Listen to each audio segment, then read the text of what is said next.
go viral. I'm sure I'm gonna get some hate messages after this. Frankly, I don't care because this could save someone's life. I'm a nurse practitioner. I am licensed and certified. I am not on the front lines. I have a friend in New York City who's on the front lines.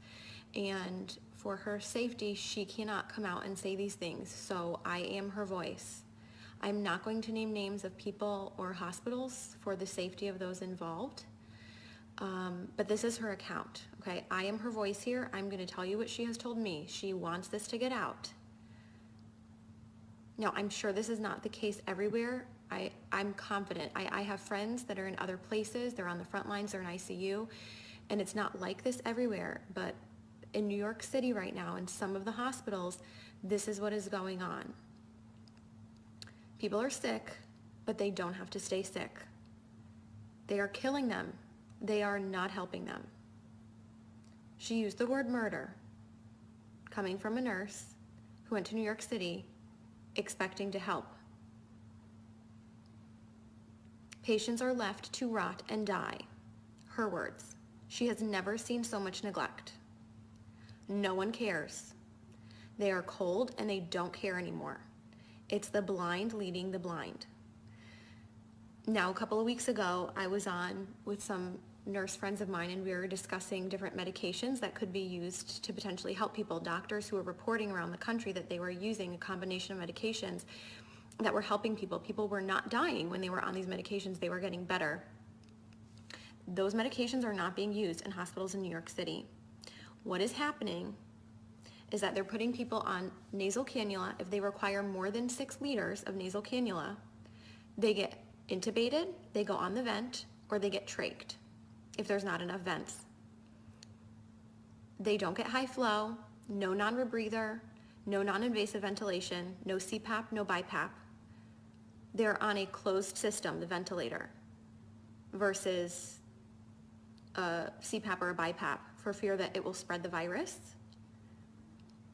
Which, by the way, I know a nurse in Florida who was fired for exposing that about CPAP and BiPAP and patients being put on the ventilator, like straight away to the ventilator, to be on a closed system. The patients don't know any better. They don't have family with them. There is no one there with them to advocate for them. So they are scared and they give consent. The ventilators have high PEEP, high pressure,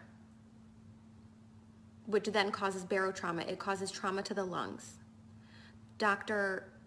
Siddell, Cameron Kyle Siddell, a few weeks ago put out a video. He's in New York City, and he put out a video saying something is not right, like we're not treating this correctly. We're doing something wrong. This doesn't make sense. They pulled his video from YouTube and they took him out of ICU because they couldn't have one doctor going against the grain, going against their protocol. The protocol is propofol or some kind of sedation because they're on the ventilator, and IV antibiotics. There's no hydroxychloroquine. They're not using that combination with Zithromax. They're not using zinc, vitamin C, high doses of vitamins A and D. They laugh. This is what she's told me. They laugh at that. She says this is a nightmare. It's out of a horror movie, and I don't want to be a part of this. There are people who are a full code, and yet if they crash, they're not doing compressions because it will spread the virus. Full code, not doing compressions. Family is not there. They have no one to answer to. No one is being held accountable. A code was called and no one came. So sometimes they're not even resuscitating people. Again, left to rot and die. They're not given blood because we know that the blood is not oxygenated in these COVID patients. We know that. There are doctors all around the world sounding the alarms. These are the drugs that work. This is the pathophysiology of the disease. This is what's happening. And for some reason, it's not changing. Even though we know, some of us know what's going on, nothing is changing on the front lines. They stay in the same PPE all shift, except for the top pair of gloves. So 2 pairs of gloves, or I don't know, maybe more than 2, but they're only changing the gloves on the outside. Gown, mask, whatever else stays the same because all patients are COVID patients. So if it's a COVID floor, it's all COVID, but it's not because some of them are rule out COVID. So even if they rule out COVID and they're not COVID, they're gonna get COVID because they're using the same PPE all shift and they're carrying that contamination to all the patients. They're not changing their PPE. They're not going into rooms. So they're running long tubing into the room so that they can manage the tubing from outside of the rooms. So if they're not going into the rooms, that means they're not assessing the patients as frequently as you would be otherwise assessing your patients. They are not doing rapid result tests. You're lucky if you get results in 5 days. Okay, this is coming from my friend who is in New York City right now on assignment,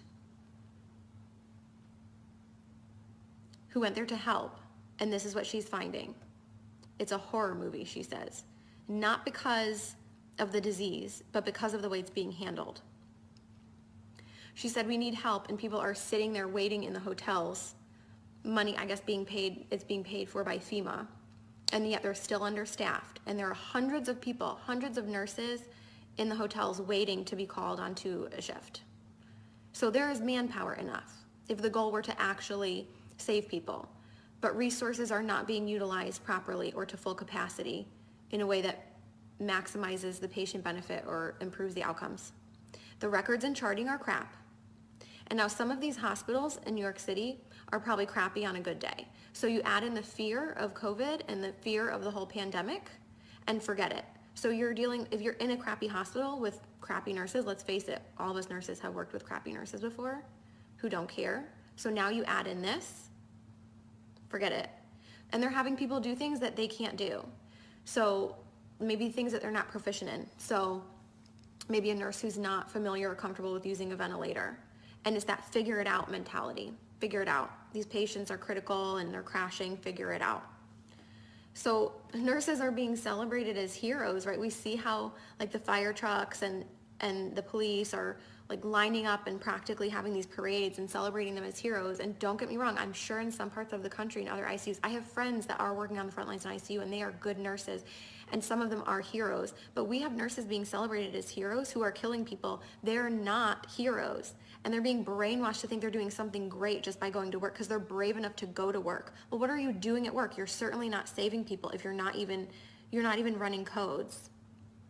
You're not even going into patient rooms. You're a coward. You're hurting people. You're killing them. You're contributing to the problem. I know I'm going to get hate mail for this, and that's fine, because people are dying who don't have to die. Again, there's no family there, so no one's being held accountable. And once these people get intubated, they're being scared into giving consent to be intubated, and then for a lot of them, it's over. And there's nobody going to be held accountable. And there's nobody looking out for them. They are completely by themselves. There's like a total lack of critical thinking. It's out the window. And people are scared to speak up. And one person alone isn't going to change the overall culture of a hospital or a system or a city. Like I said, Dr. Cameron Kyle Seidel's video was pulled from YouTube, and he was pulled from the ICU for sounding the alarm and going against the grain. So people are sounding the alarm. It's just not changing anything, apparently. So what can you do? Buck the system. I'm really fortunate I don't have any family in New York City that I personally have to worry about. If there are people that you are worried about, or maybe it's not even New York City, maybe you're in another city that's being really hard hit and you're just hearing really bad things coming out of that city, buck the system. Something is wrong in the system. So go against the grain. Request records immediately. Records, transcripts, immediately. If there's a medication that you want your loved one to be given, report it as an at-home medication and demand that it be continued. That's just a tip from inside the system. If you want a medication to be given, you've got to report that it's an at-home medication and that you demand that it be continued. Your loved one is not going to have you in there advocating for them once they go in. You're not allowed in. The only reports that we're able to get of what's going on are coming from the inside, and people are afraid to speak out. People have lost their jobs. Do not give consent for intubation if you don't want to be intubated or your loved one to be intubated. Demand non-invasive or less invasive ventilation methods. As soon as you give that consent, you might not come out of it.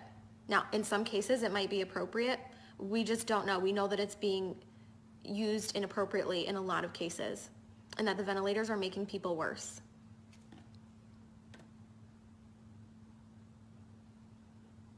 Please share this video, make it go viral. People need to know this. This is the truth of what's going on from my nurse friend who's in New York City right now on assignment. This is murder, she says. People are being murdered and no one cares. Horrible care.